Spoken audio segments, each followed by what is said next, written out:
Hi, this is Julie Bryce, and I would like to make a video on music theory, specifically harmony, as opposed to melody or rhythm, dynamics, timbre.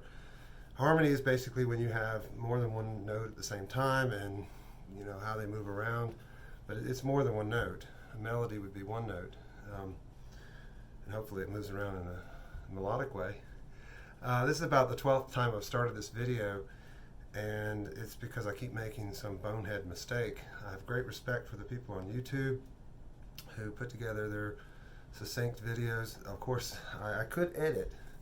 I could screw up in here and stop and put it all together, but I really don't want to do that. I'm just going to plow through and try not to screw up too much.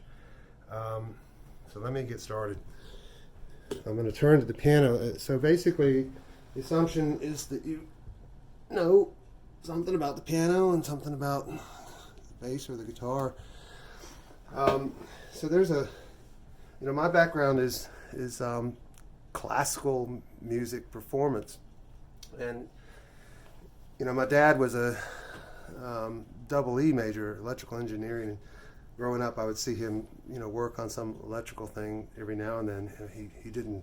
He was not an electrician, but it's funny how no matter what you study, you just go into such detail. It's crazy. So as someone at the conservatory, you start with theory on day one, and they keep piling it on you until you leave. So 6 years later, you're sort of swamped with it, and it builds upon itself. And what I want to talk about today is, wow, it's just sort of spread out across everything, and there's no way to cover it all.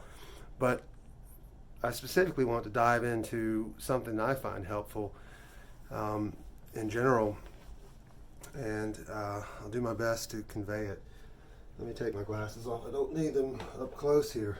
Let's start with the piano.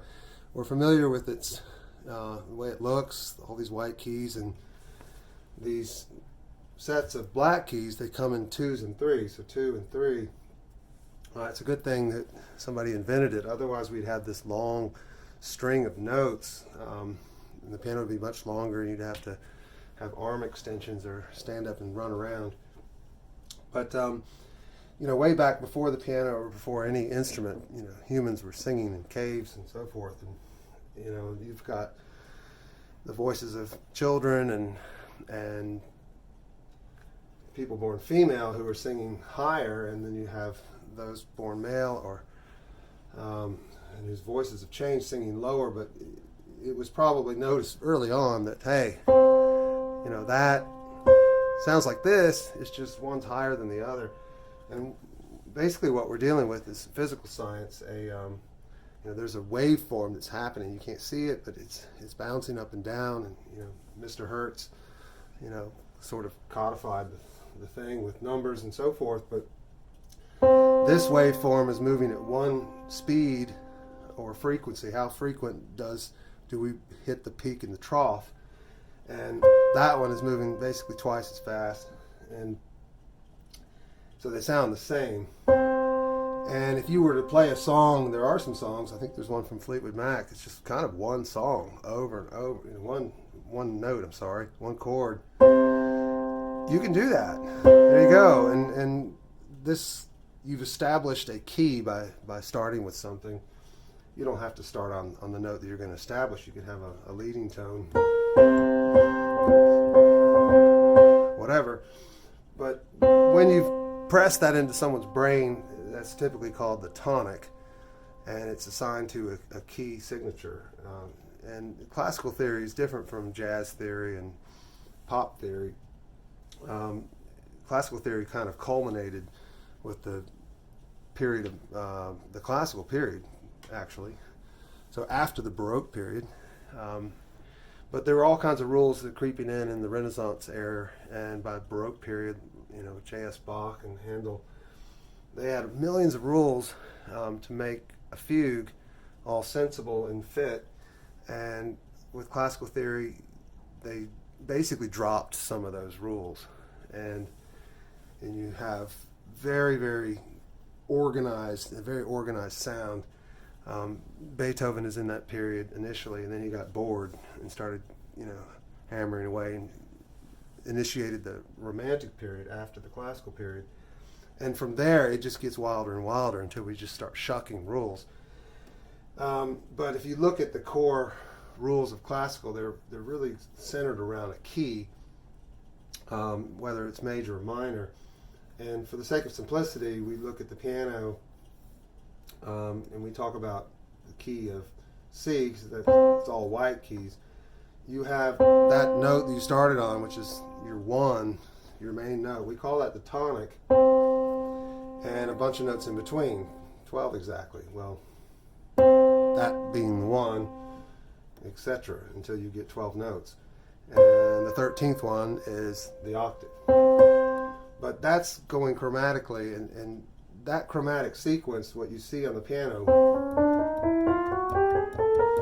is a breakdown of frequencies and so-called half steps that are assigned to these physical keys, and the same thing on the guitar with the frets. This is a Western mindset or Western ear, what we're used to hearing. So we don't really want to hear this and then something in between these two notes. But if you go over to the eastern part of the world, you do have stuff in between, and it's called microtonal, but we'll skip that for today. Now, if this is your tonic, we find ourselves with something in between, which is eventually was called the dominant, because it is very dominant in line with the tonic,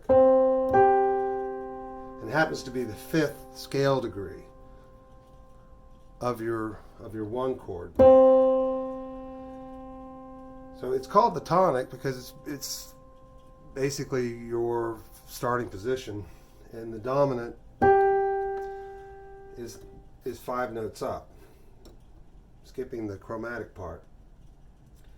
And so you could have a song that's in, like the Fleetwood Mac thing I'm mentioning. It's just playing over and over this one sound. They're probably going to stick the dominant in there so that you have a chord. And then you have the beginning of harmony. And then, I don't remember if that particular song was major or minor. I can't even remember the name of the song, but I'll think of it later. Let's say it was major. You're going to put a third in between. So you're going to build a triad. Right?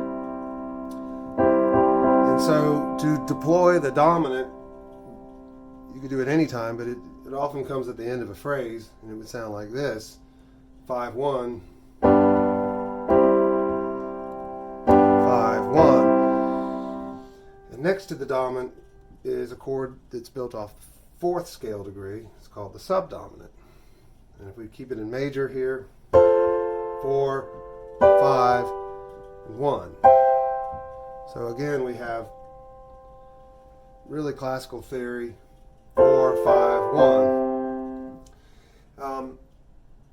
Just backing up in classical theory, I mean, the definition of a major scale is actually a series of half and whole steps. I mean, you can see it plainly if you're working in the key of C. C major, you skip one, so that's a half step. You skip it. So the definition of a major chord is a whole step, a whole step, a half step, a whole step, a whole step, a whole step, a half step. And the definition for minor and the different types of minor has a different arrangement of these half and whole steps. But nobody has time to remember all that, right? It is important, however, if you are a pianist. Because if you're a guitarist, you can see this sort of grid and you can shift around into any key. It's no big deal. But on piano, it's a different story. And, if you're like me, you started as a kid, you had to learn your scale. So C would... and then G, and you had to do this two-handed, multiple octaves, and major and minor, and the different kinds of minor. I don't think about it. I just know that G has that F sharp in the key of E.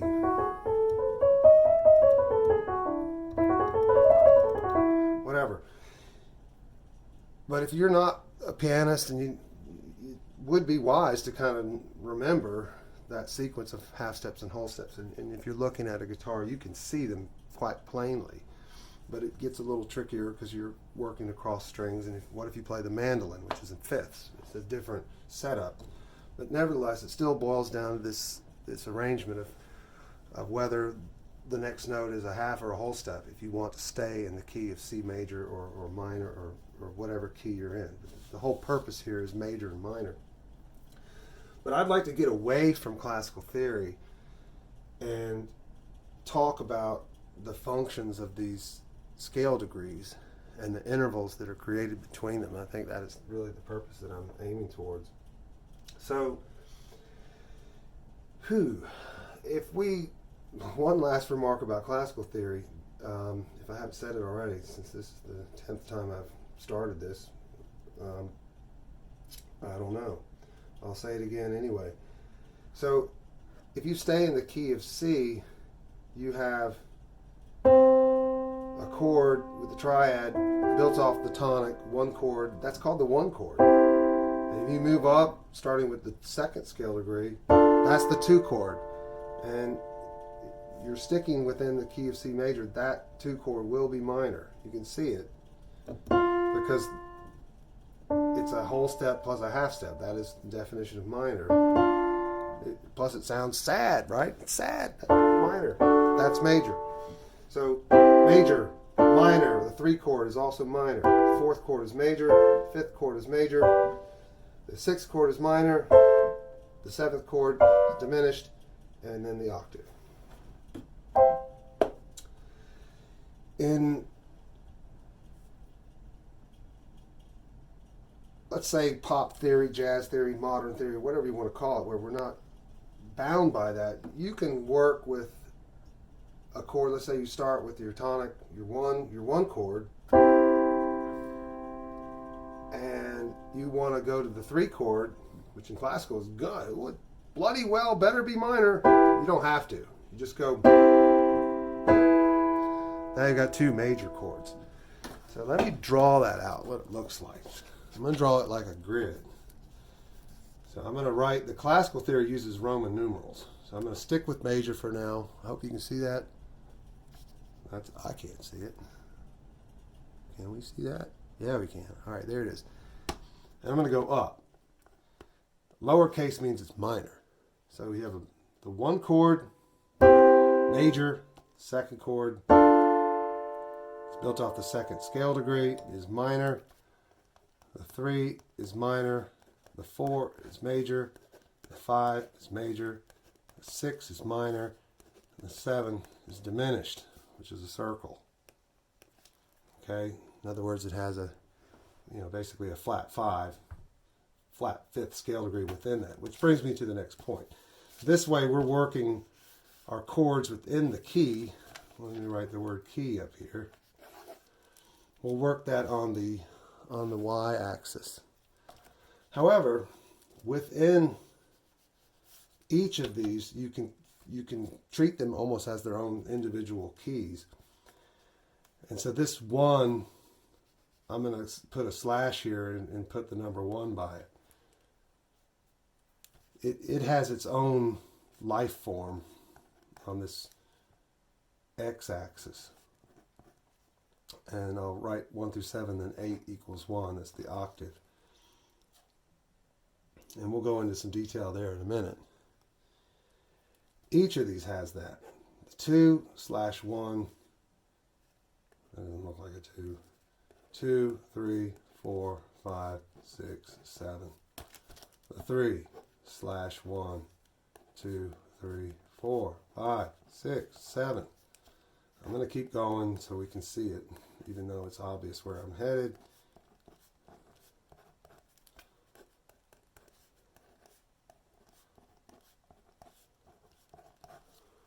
Oh, we see that, yeah.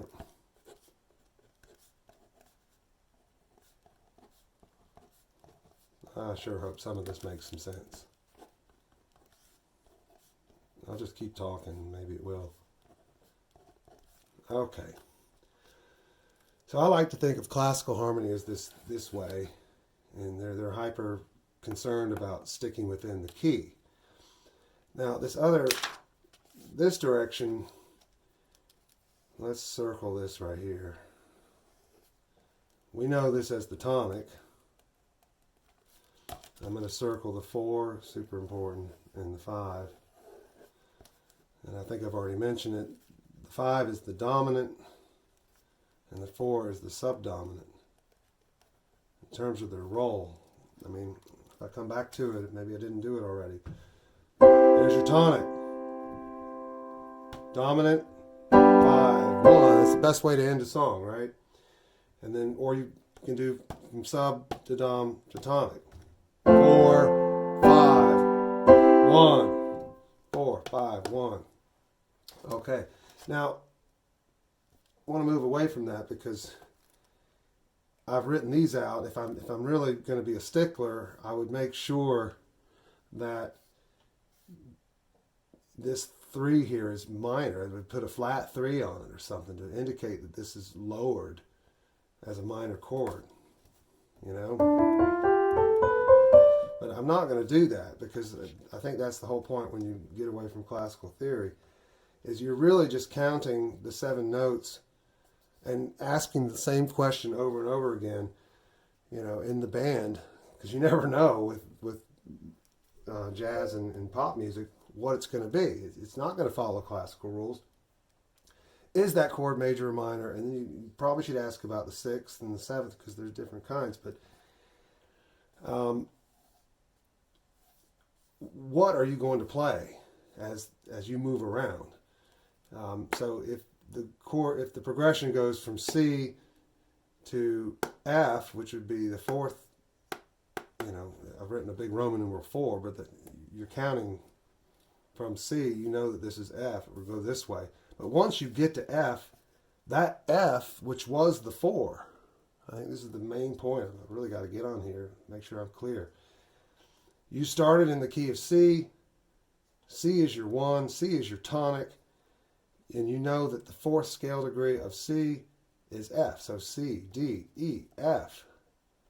That F, as soon as the guitar player or whoever's leading the band, the pianist, who knows what, if the harmony goes from C to F, you are now here. You've moved here. However, you now have a new 1. The 1st scale degree of F. That's what I mean. Let me make that come back on. I need the light.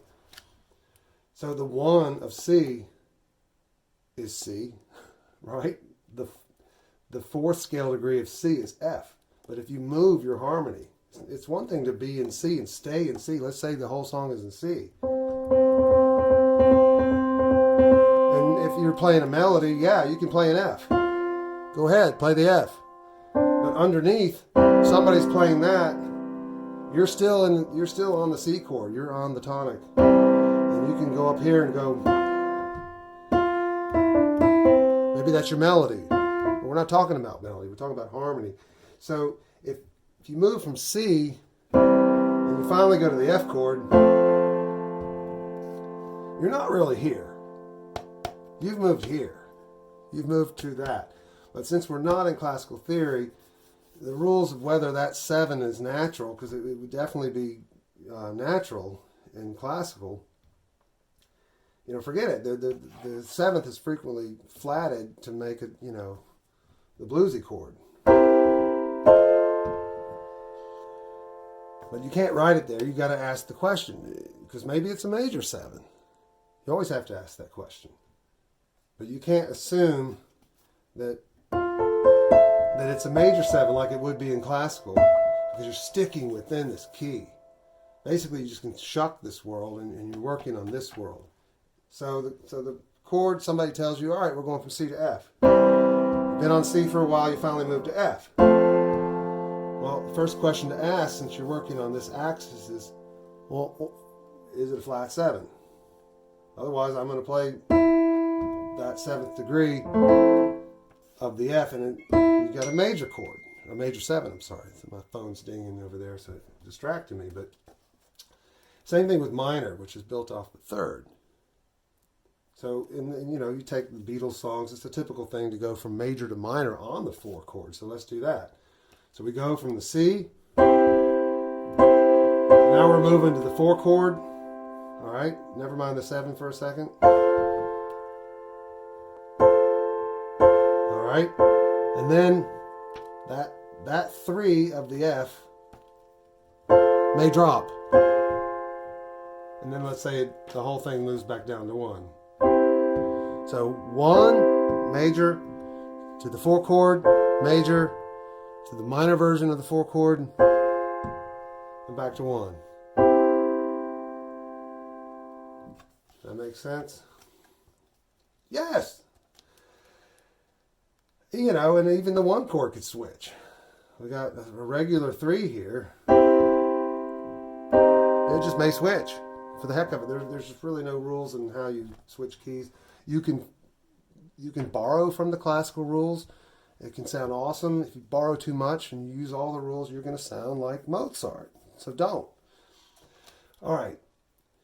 So in other words, every time, when you look at a chord chart, every time the chord moves, you have a new 1 and a new series of questions to ask about the remaining, 2 through 7. Is the 3 flatted or not? That's the main difference between minor and major, of course. And if you're in minor, what about the 6? The regular natural 6 is, I don't know, it's more aligned with blues, I think. But you hear the flat 6 all the time, natural minor. And then, weird melodic minor where you go up with a natural 6 and a natural 7 and come back down on the flat 7 and the flat 6. This is another classical rule. That looks like this. 1, 2, minor, 3, 4, 5. Now let's stay natural going up. And then coming down, they're flatted. Let's play it again.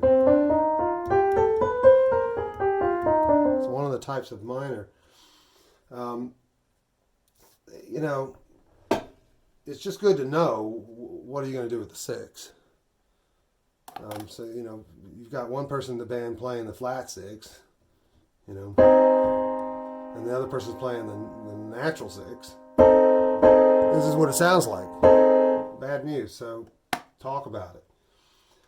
Same thing with the 7. If the 7's written in the chord chart, then the chord chart terminology is really weird. They're not going to write, you could write a flat by it, so it would look like that. But no one writes that, so they're just going to write C7, which means that. And then if you want to write a natural one, you're going to have to, either write major 7. I don't think you can't write natural 7 like that, because that depends on what key you're in. So you're going to write, it's either the flat 7 or the major 7. And if you see nothing, it just says C, you're best to kind of avoid both the 7s.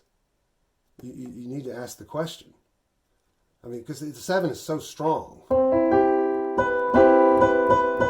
that you feel like you're up in the clouds, and now you're down in Mississippi.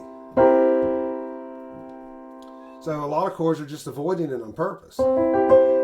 It's just not part of the harmonic feel. And the reason for that could be that you're dealing with a suspension chord where you've added the 2 somewhere in here. Let's say we add the 2, Maybe the 3's up here. Put this down for a minute. Is that visible? Cool. Just put the 3 up here. Just effectively a 10th. And then we'll stick the 2 in here. One of your suspension chords built off 2. Another one built off the 6. They're very similar. They're kind of smooth. They're not telling you a whole lot of information. The 3's telling you tons of information. All right? Bloody chord is minor. I'm sorry, major. This chord is minor. But here, is it major or minor? Who knows? It's just kind of, suspended in midair. That's why we call it suspension. So they got the 2 and the 6 that are covering those rolls. Can you use the flat 6? Nah, not really. Doesn't work. And I keep throwing the 5th in here because it's like unavoidable. Even if you don't play it, it's sort of implied. And there's actual some physical science around that, the harmonics and crap. That's completely another lesson. Anyway, so that was kind of part one. We're not working on this classical axis. We're working on this other one. As the chords move around, you have a new one every time the chord moves. And so what do you do with the 3? What do you do with the 6? What do you do with the 7? 2, 4, the suspension things, they're pretty safe, but yeah, you've got stuff like, the sharp 4. Yeah. So what I guess I should go ahead and do it now before I move to what I wanted to do, but this is 1 through 7. Then let's write 8 in parentheses because it sort of doesn't count. It's just the octave. Then you have the flat 9, the regular 9, and the sharp 9.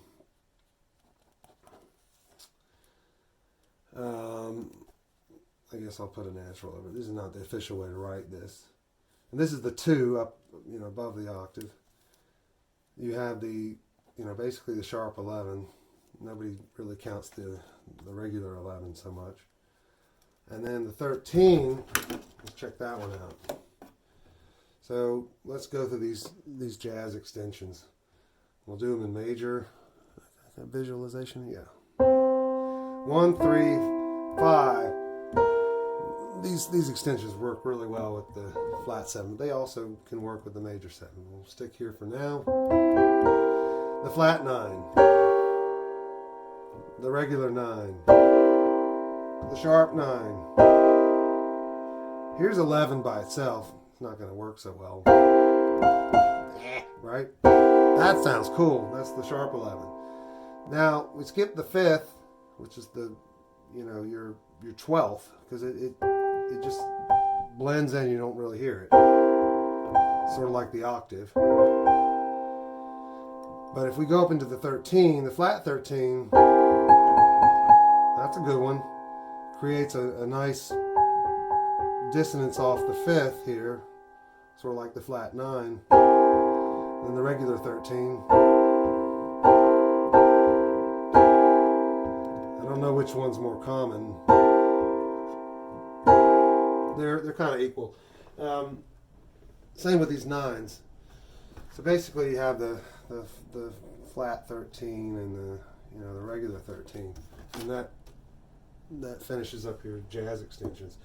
Now that's crazy because they're the same notes as in down here, but no, they're not, because they can be heard more clearly when they're spaced away from the rest of the chord.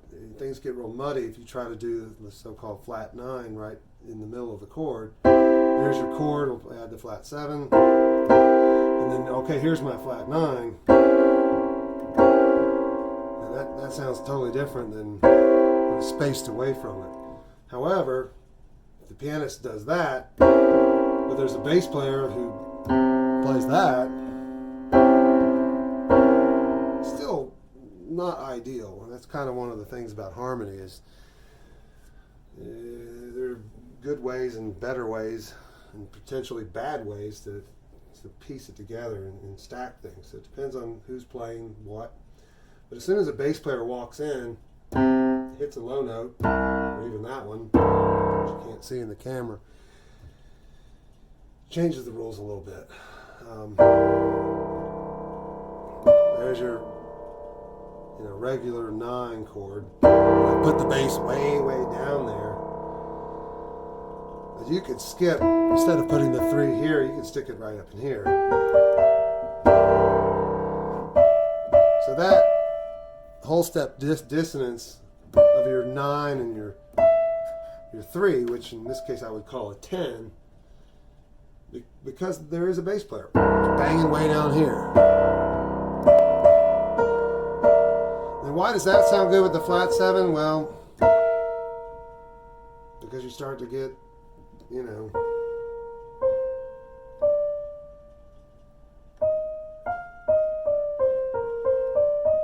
on the key of B flat, just a major scale. that's your sharp 4. So that is the devil's tritone.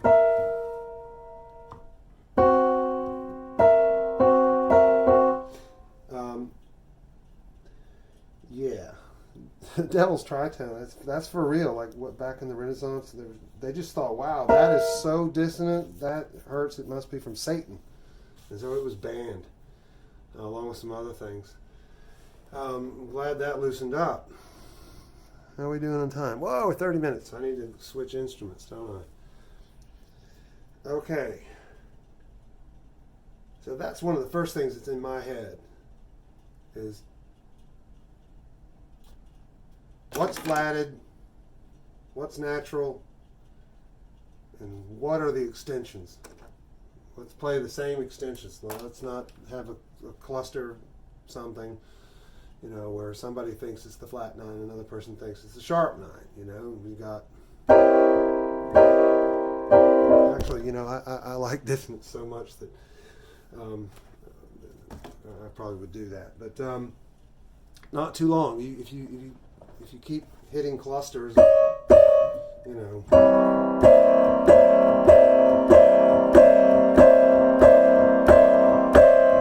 sounds pretty good for a minute. At some point, people are going to want some relief. All right, so now what's going on with an instrument on frets? Oh, you know what? I'm going to go one more thing before we go there. The next thing that's really important before we look at the fretted instrument is, we've been talking about these scale degrees. I mentioned, okay, the major 7, you're up in the clouds, but you know what? You can skip the 3 and the 5, and you still have that feeling, right? And I mentioned that Mississippi was your flat 7, so C to B flat in this case. That interval is very different from this interval. Equally different from this one or this one. They all have names. I mean, this is your let me put this up on my screen so I can talk a bit better. All right, so starting from this is called unison. Wow, 2 fingers on the same note. Well, all right, it will work with an octave. Unison. I mean, that's the easiest interval for people to remember. But there are a bunch of songs that actually start like that, like God Save the Queen, Jingle Bells. All right. Happy Birthday. The first 2 notes are unison. Let It Be from the Beatles. Then you have what's called a minor second, could call it a flat second. The problem with the word flat is that it's tied in, or sharp. They're in natural, flat, sharp, and natural. They're tied to key signatures. So it's also known as a minor second. But there are songs that start that way, like White Christmas, A Hard Day's Night. The thing from Jaws. Jaws is let's see.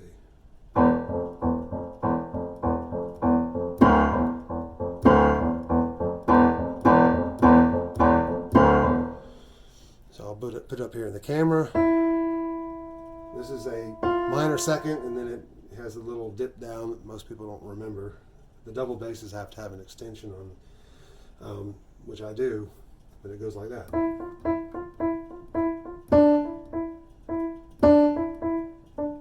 It's a little bit random, but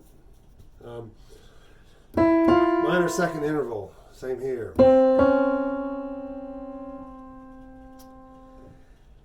The major second interval, the minor third,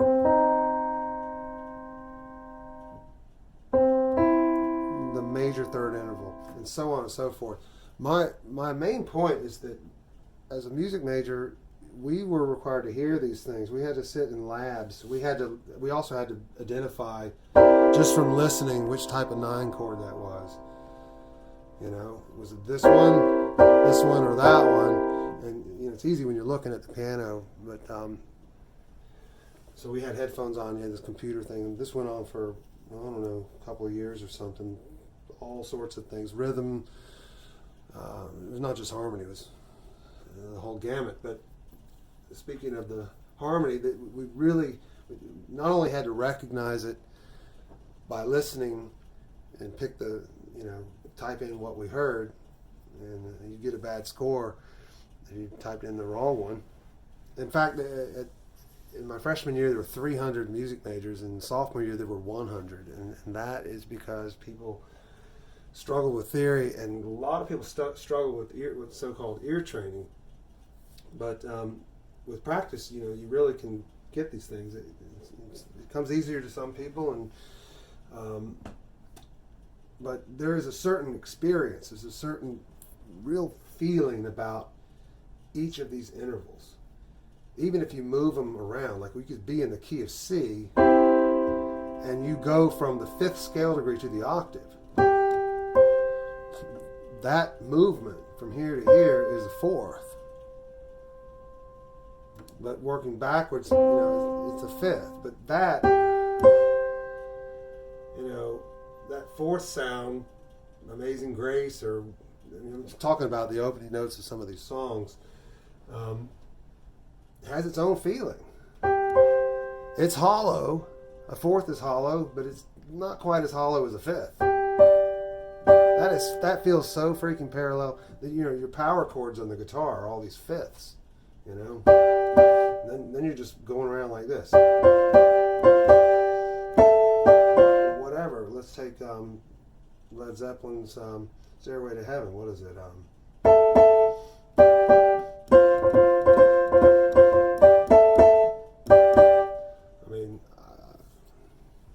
Not sure there's much of a reference to the third, whether it's major or minor. It's just huge power chords. So moving around your instrument it's kind of, for me, knowing what something's going to sound like before it happens. Whether it's on the piano or the guitar, you can see it. Like you're about to move from C to F sharp. It should be no shock to you that is going to sound, like the Simpsons intro, or like Maria from West Side Story, whatever, or the Simpsons. But that, if you're going to do that on the piano or the guitar, you shouldn't be like, oh, what happened? Because you're about to play a sharp 4. I think it goes by another name. It goes by the name of tritone, the Devil's Triad. That's actually your total halfway point between the octaves. So Satan must rule the earth, right? Because we've got the 5th, you're dominant. Whew, that's safe. That's nice, and it's like the line down the middle of a 2-lane road. That's the other line down the middle of the 2-lane road where you're not allowed to pass. But that mofo, that's your tritone. But it's basically true with each of these intervals. The major 6. What is that? My Bonnie Lies Over the Ocean? Yeah. I don't know. You can look these things up. I'm cheating. I'm looking at them right now. I had to memorize a lot of them. Like my Bonnie, that's an easy one. What else goes with La Traviata? That doesn't tell me anything. There's a whole bunch of arias. That's the major 6. The minor 7. There are songs that start that way. Theme from Star Trek. That's cool. Or The Winner Takes All, the chorus from ABBA. Well, when you're in the middle of playing, you don't have time to think about Star Wars or something. Whatever. You're not thinking Star Wars. That you better not be. But you should be able to hear that. or a fourth, or a minor third. That was not a minor third. All right, I knew I would make a mistake somewhere. That's a major second.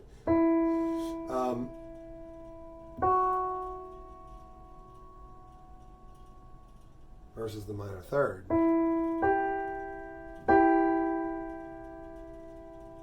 Followed by a major third.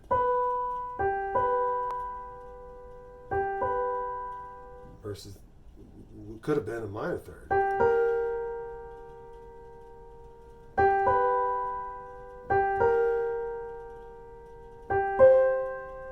Maybe that's the way to do it.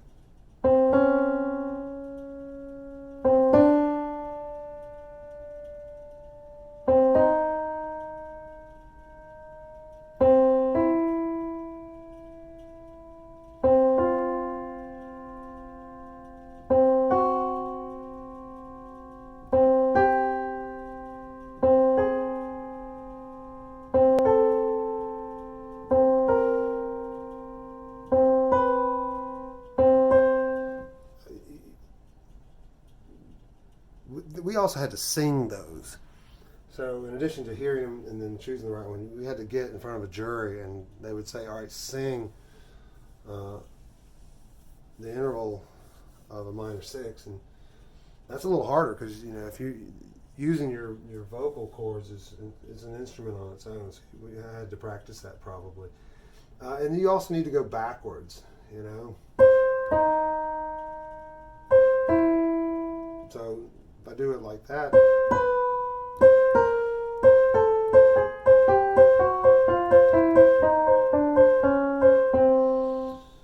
it's basically being able to anticipate what that will sound like, regardless of anything else happening around it.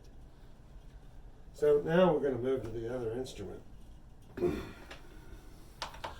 hoping that this thing will fit in the video camera. I'm going to pull it down. Things should go a little quicker at this point. Whoa, I'm on the wrong side, aren't I? I'm going to totally have to move the camera. Pardon me while I do that. Let's stick it over here. Wow. I'm glad I don't make videos like this all at breaking time. Falling off the school and everything. Wow. Am I going to get there at all? There's just cables and junk. This is the part where you would be editing. But I'm not going to do it because bloody 1:30 in the morning. Come on, baby. We're getting there. Oh, I guess so. That's not so grand, is it? Okay, so that's good enough. So here's the part that I would like to jump ahead and show a piece of paper again. So the major scale is some kind of a reference, this 1 through 7, with the questions being asked: should I flat the 3 and make it minor? What to do with the 6? What about the 7? What about the jazz extensions? So if that's a reference, what does it look like on an instrument with fourths? Now the bass is in fourths, whether it's 4-string, 5-string, or 6 strings, all fourths, fabulous. So when I was in 11th grade or something like that in high school, I took 1 year with a jazz bassist. That's the only bass lessons I've ever had was 1 year. And I worked on all the modes and scales and crap. But what kind of I found very helpful, that the guy's name was Russ Rogers. I'm sure he's still around, based in Atlanta, was at least this core piece of the major scale. It's almost like if you just memorize this pattern, it goes a long ways. I think it's important to know maybe the next one over, what is it? Yeah, it would look like that. It's probably good to know the next one over. But for now, skip that. Let's look at this.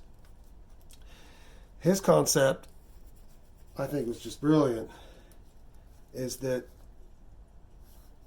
I'm looking down. This is a typical, like tablature. That's why I pulled the bass up where you're looking down like you're the player. Same thing here. This bottom line is your lowest string, so forth. But this is your one.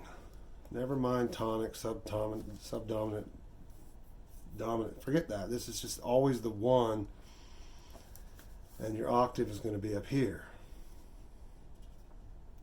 All right, 8 by it. 8 equals 1.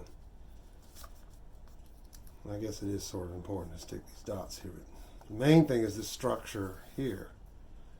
Now with the guitar, you got the last 2 strings, which are offset, and the reason they're offset, of course, is so that you can play a bar chord.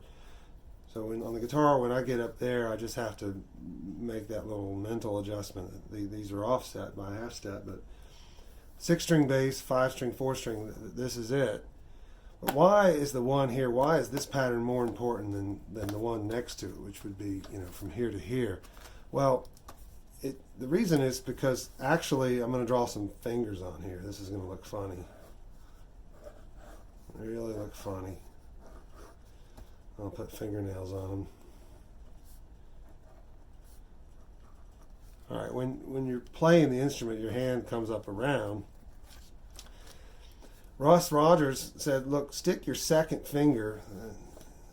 They have different names than piano because you're not using your thumbs. But on the guitar, it's 1, 2, 3, 4, right? Stick your second finger on the root of the chord, which is the 1. This gives you control, not just physically, but mentally, over the 7. This is a major scale that I've just drawn here. 1, 2, 3, 4, 5, 6, 7, 8. And it keeps going. Now you've got the 7. Basically, beg the question right up front. What kind of 7? Do we just ignore it, don't play it? Or should I play the major 7? Or do I need to drop it a half step, make it the flat 7? It's right there. It's also good for leading tone, walking lines, and so forth. But you're playing the root. I'm going to write root as well on that 1. And that's your 1, that's your 8. That's a repeat of it. This pattern just keeps going everywhere. Now, because the instrument's strung in fourths, the pattern looks like this. It looked different with instrument strung in fifths. But here you see this same series in the major scale. That's a whole step. That's a whole step. Here from here to here is a half step. Now, let me put this down. Put my fingers on it. See if I got any sound. Oh, cool. So this bass, the strings are dead. Let me start. Now, never mind that this is a 5-string. This is a B. Just pretend it's any old thing. But if I start, let's say here. Whoa, that is so dead.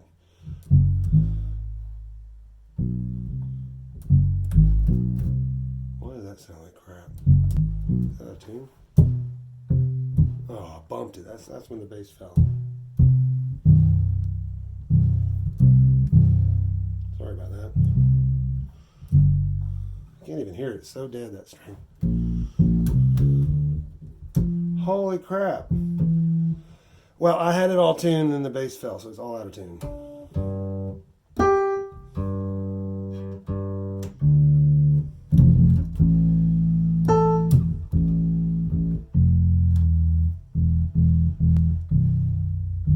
Oh gosh, now I'm starting to think I had a problem.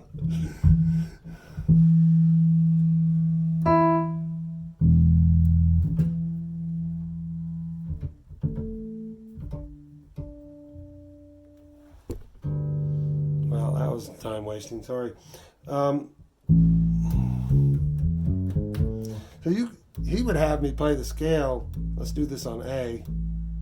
So this is a 5-string bass, so never mind that. But this is now 1, play with my second finger. That's the root of the chord. He would have me do this. Play the 7 and come back. You start your scale like that.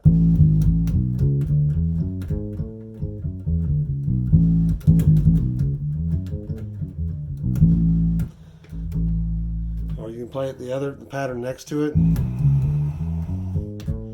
As soon as you get up here, you're back to that other pattern. That's probably why it's good to know at least this chunk next to it. But basically, the numbers are just crystal clear.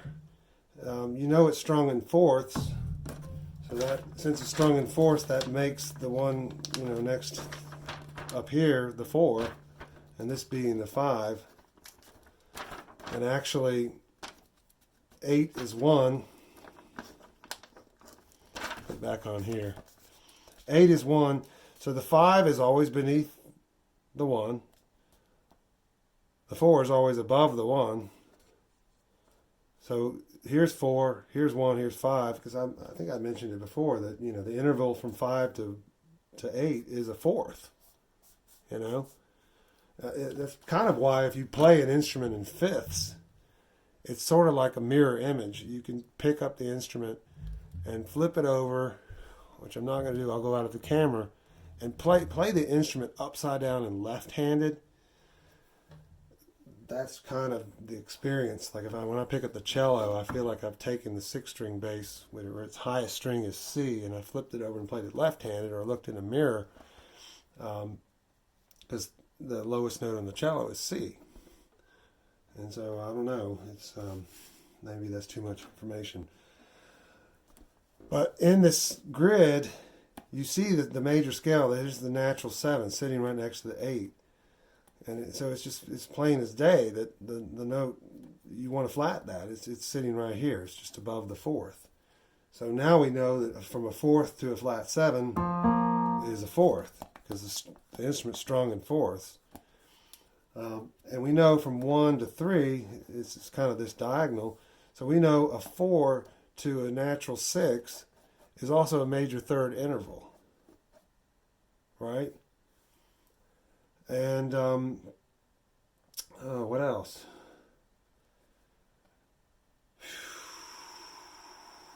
So like a sharp 5 interval, nobody calls it that. I actually do.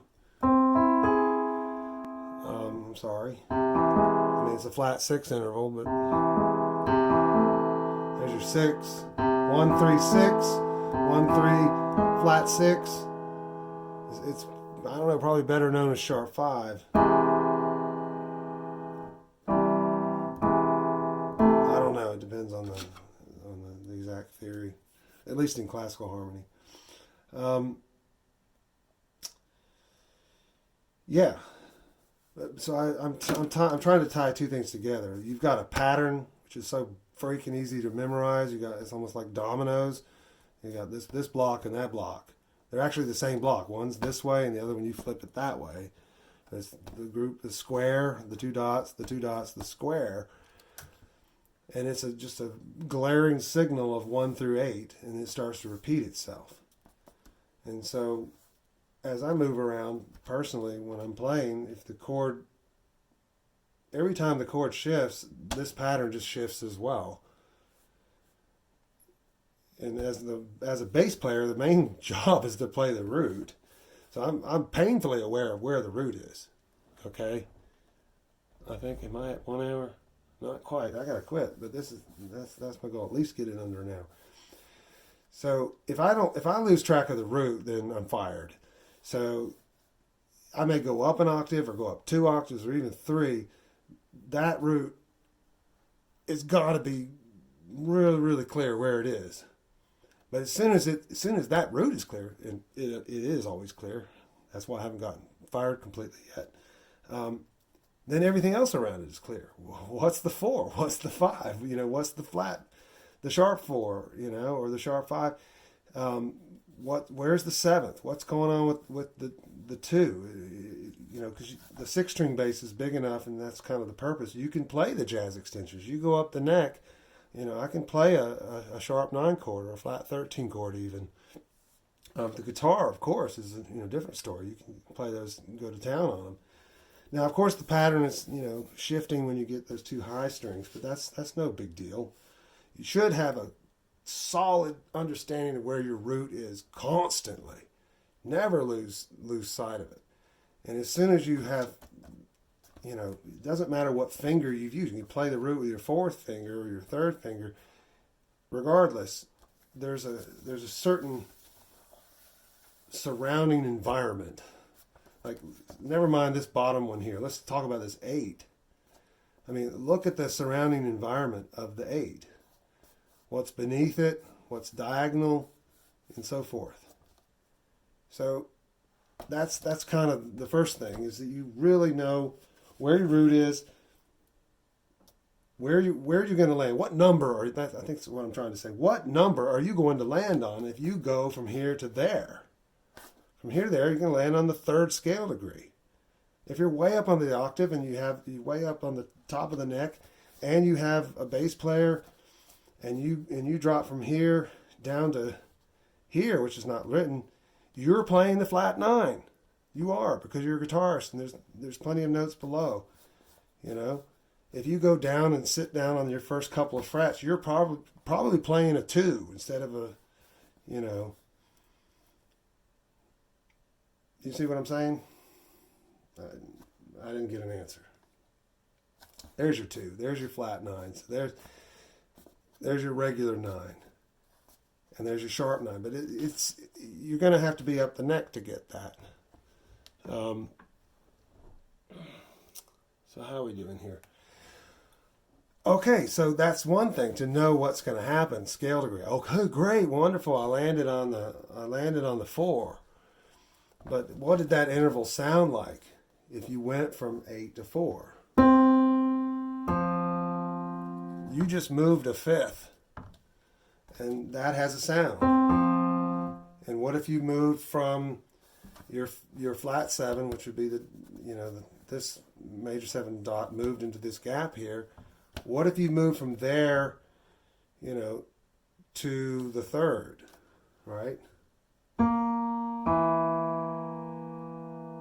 What did you get?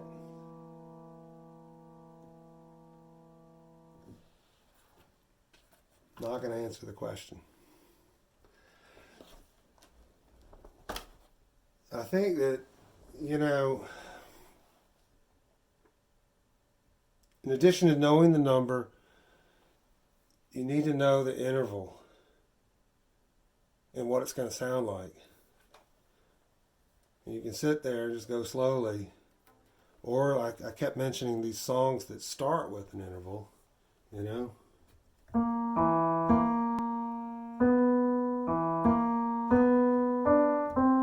shouldn't try that key on it, but I don't think it's wise to attempt that while playing some other song that you suddenly are thinking about The Simpsons.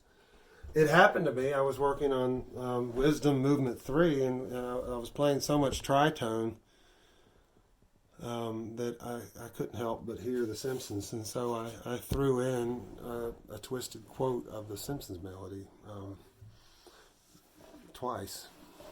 Right, well, back to back, because it made sense, the phrasing. Anyway, so if you're soloing, of course, then you have to start thinking about melody, and you can go chromatically around things, but the chords are going to shift underneath you while you're soloing. But regardless, you should be aware of what the root is. What is the 1 of each of those chords as it moves? And if you're not playing the 1, you're playing every other note. Those other notes have a certain function within the chord. Even if you started in C, and the chord progression is 1, 4, 5, back to 1. As soon as you get to the 4 chord, you have choices to make. And if you play the B natural, you are playing the sharp 4 of the 4th chord, the Roman numeral 4 chord. And if you want to talk about classical theory, you're playing the leading tone of the tonic. But I think it's wise maybe to just avoid that. It is still relevant, even though I'm kind of advising to get away from classical theory. If you land and you know that the next chord is the tonic or is the 1, you've probably done a good thing. of playing the sharp 4 of the 4 chord, because then it leads right into the next one. I think that's all for now. Hope that was helpful. I know that was long. Bye. Now I get to do edits. I would like to emphasize something that I said at the end, but needs to be said a bit stronger. Back to the piano. So in addition to knowing what scale degree you are on within a given chord, and knowing the feeling of an interval before you make that interval happen, you need to know what scale degree you've landed on and what function that note has within the chord that is happening at that moment.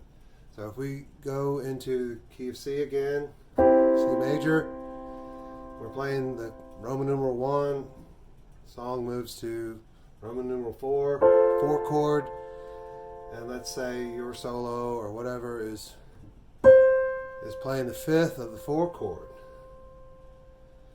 And you're still on the 4. And you decide to go from 5 to 2. Okay. You know you're on 5. And it sounds like that. You're on 5. And then you move a 4th. And you're well aware that that is an interval of a 4th. Like Here Comes the Bride. Whatever, you're going down. But you landed on the 2 of this chord. That is a suspension feel within that Roman numeral 4 chord. Or maybe you are on the 6 and you decided to move to B flat, which is the 4.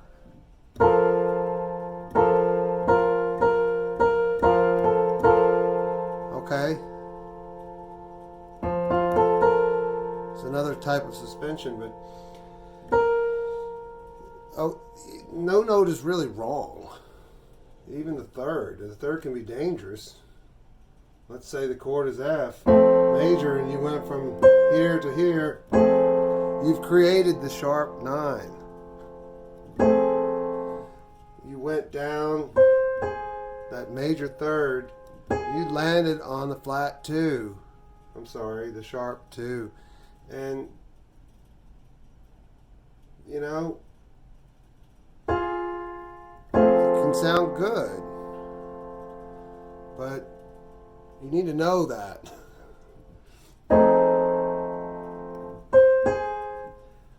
Ahead of time. Know where you were, know the interval you've shifted, know the new number, scale degree that is, of the next chord, and what function that it has in that chord.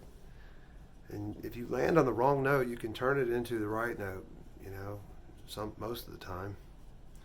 It could be a passing tone. If you land there and it's totally wrong, but somehow it sounds good, you just got lucky, then stay there or whatever, depends. Now on the bass it gets a little tricky. Like I move around, of course I've got the root. As a bass player I've got to make strong reference to that root. I might move around.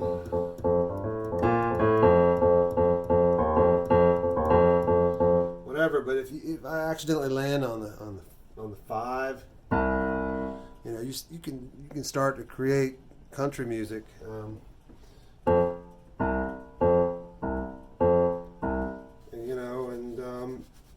Or you end up creating a second inversion, which will sound like this, you know.